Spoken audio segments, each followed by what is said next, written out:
एक short conclusions जो है इस पर डिस्कस करने की आवश्यकता है कि अब की बार 400 पार कितनी वास्तविकता इसके अंदर मौजूद है।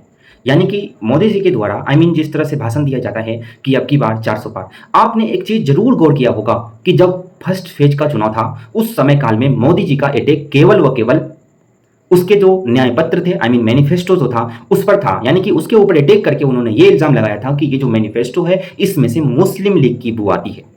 एक आरोप यह भी लगा था कि ये जो मैनिफेस्टो है ये संपत्ति को जो है मतलब एक तरह से आपसे छीन लेने का कार्य करेगा।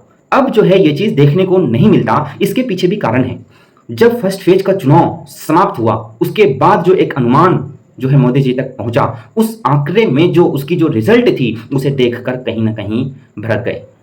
और फिर उसके बाद से जो है एक नया मोड़ चला राजनीति के अंदर। मोदी जी के द्वारा ये मोड़ चलाया गया कि हिंदू मुस्लिम का जो तीर है वो जो है कहीं ना कहीं स्टार्ट जो है कर दिया। हिंदू मुस्लिम का तीर इस एवज में भी स्टार्ट कर दिया कि उन्होंने वहां से अपने मंच से जो है ऐलान करने लगे कि हिंदुओं तुम्हारे मंगल सूत्र को जो है वो मुसलमानों को दे देंगे, इस प्रकार की बात करते थे। और संपत्ति पर जो है सबसे ज्यादा अधिकार मुसलमानों का है, इस प्रकार का जो है झूठा वादा देकर के मतलब झूठे भड़काऊ भाषण देकर के जो है वो कहीं ना कहीं हिंदुओं को एक तरह से एग्रेसिव मोड में ला करके अपने तरफ जो है लाने का कोशिश किया, लेकिन ये भी जो है सफल नहीं हुई। थर्ड फेज तक आते आते सारी व्यवस्थाएं जो है मतलब एक तरह से चरमरा गई और मोदी जी समझ गए कि इस बार फिर से हिंदू मुस्लिम की राजनीति ही चलेगी और इसके अलावा मेरे पास कोई रास्ता नहीं है। तो ऐसा ही कुछ हुआ। ये मुझे आपको सबको देखने को मिला होगा, आपको भी सुनने को मिला होगा कि किस तरह से ये कहा गया भरी मंच में सभा पे जो है संबोधित करते हुए उन्होंने कहा, मोदी जी ने कहे, मोदी जी के द्वारा ये कहा गया, वो कहे ये कि अगर कांग्रेस आती है तो राम मंदिर के ऊपर बाबरी नाम का ताला लग जाएगा, इसलिए हम 400 सीट चाहते हैं। पहली बात ये। दूसरी बात, मोदी जी के द्वारा यह भी कहा गया कि हम जो है राम राज्य ला रहे हैं, उसके लिए कार्य कर रहे हैं, लेकिन कांग्रेस जो है वो वोट जिहाद कर रही है। तीसरी बात जो बहुत अधिक इंपॉर्टेंट है वो ये है कि मोदी जी के द्वारा यह भी कहा गया कि ये जो आज के दौर में जो खेल है उस खेल के अंदर भी अगर आप इंडिया अलायंस को सरकार में लाते हैं तो फिर धर्म के आधार पर जो है इसमें एक तरह से जो है सिलेक्शंस होंगे। तो इन सभी चीज का आरोप लगा करके कहीं ना कहीं कांग्रेस को, कहीं ना कहीं विपक्ष को, कहीं ना कहीं इंडिया अलायंस को घेरने का कार्य जो है मोदी जी के द्वारा किया गया। लेकिन ये सारे जो दावा मोदी जी के द्वारा जो किए गए, इन सभी दावाओं को जो है एक तरह से खारिज कर दिया गया। इन सभी दावाओं को जो है अब समाज के अंदर कोई मास पॉपुलेशन वाले जो वोटर्स हैं वो मानने को तैयार नहीं है, क्योंकि वो 2 बार ऐसा कर चुके हैं, 2014 में भी, 2019 में भी। लेकिन इस बार 2024 में कुछ अलग हर कोई जो है चाहता है, उसके अनुसार ही आगे बढ़ने की वो भी सोच रहे हैं।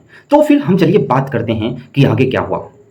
जिस तरह से ये भाषण दिए गए उससे कहीं ना कहीं मोदी जी के द्वारा ये सोचा गया होगा कि हिंदू जो पॉपुलेशंस हैं उसकी जो वोटर जो पॉपुलेशंस हैं वो सबसे अधिक है, तो इसीलिए अगर हम हिंदू को कंसोलिडेट करते हैं, जो है एक करते हैं और उसको अपनी तरफ लाते हैं, तो फिर ये जो है हमें 2024 में भी जो है प्राइम मिनिस्टर बनाने के लिए अधिक जो है लाभदायक साबित होने वाला है। लेकिन ऐसा कुछ भी हुआ नहीं। ऐसा जो कुछ भी नहीं हुआ, इसके पीछे का कारण यह है कि अब जो है ये हिंदू मुस्लिम के जो तीर हैं वो चलने वाले समाज में नहीं है। इन सभी चीजों को समझने के लिए हमें और आगे जाना होगा। आगे इसलिए भी जाना होगा क्योंकि जिस तरह से अभी का माहौल है उसमें जो प्रायोरिटी रिजल्ट आ रही है उस बेस पे पॉलिटिक्स हो रही है कि नहीं, ये जानना अति आवश्यक है। हिंदू मुस्लिम का जो तीर मोदी जी के द्वारा चलाया गया वो भी निशाने पर नहीं लगा। दूसरी बात, थर्ड फेज के अंदर जो चुनाव हुए उसके अंदर बीजेपी के जो वोटर्स थे, बीजेपी के जो क्षेत्रों में बीजेपी के वोटर्स थे, वहां भी एक तरह से जो प्रतिशत होता है वो अधिक देखने को नहीं मिला और न ही बीजेपी के स्वयं के वोटर्स भी मोटिवेट मिले, एक तरह से उत्तेजित मिले कि इस बार मोदी जी को पुनः लाना है। तो ये भी चीज कहीं ना कहीं एक कमतर जो पहचान होती है, जो लहर होता है, उसको बयां करता है।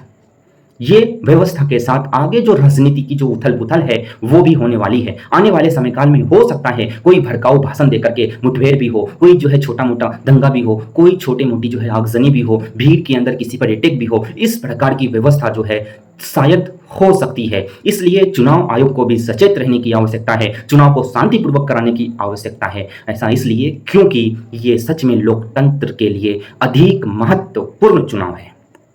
अभी जिस तरह से महाराष्ट्र के अंदर चुनाव हुए, थर्ड फेज में भी उसके अंदर कुछ सीटों पर चुनाव हुआ, उससे ये कहीं ना कहीं साबित होता है कि महाराष्ट्र के अंदर बीजेपी की जो बहुमत थी वो अब फंसी हुई है। 2019 के जैसा तो रिजल्ट नहीं होने वाला है, क्योंकि इसके पीछे कारण है उद्धव ठाकरे कहीं ना कहीं इंडिया अलायंस के अंदर हैं।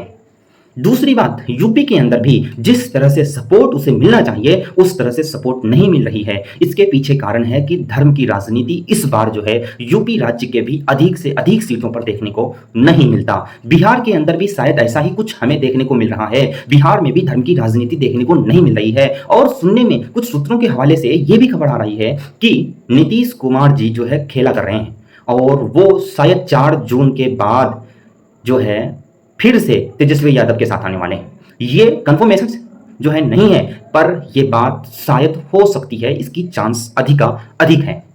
बंगाल के अंदर भी वोटिंग हुए, वहां भी एक तरह से जो लहर मोदी की होनी चाहिए वो नहीं है।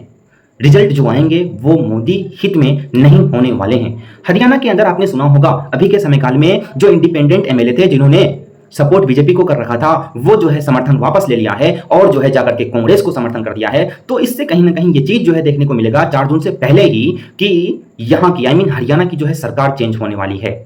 ये व्यवस्था आज देश के अंदर चल रही है। अब की बार 400 पार का पूरा पोल खुलता है कि यह बात तो तय है कि अब की बार 400 पार भी नहीं होने वाली है, 300 पार भी होना मुश्किल है। लेकिन अटकन जो है वो यहां पर है कि मोदी जी आएंगे या नहीं। तो इस बात का खुलासा हम सेकेंड एपिसोड में करेंगे। धन्यवाद।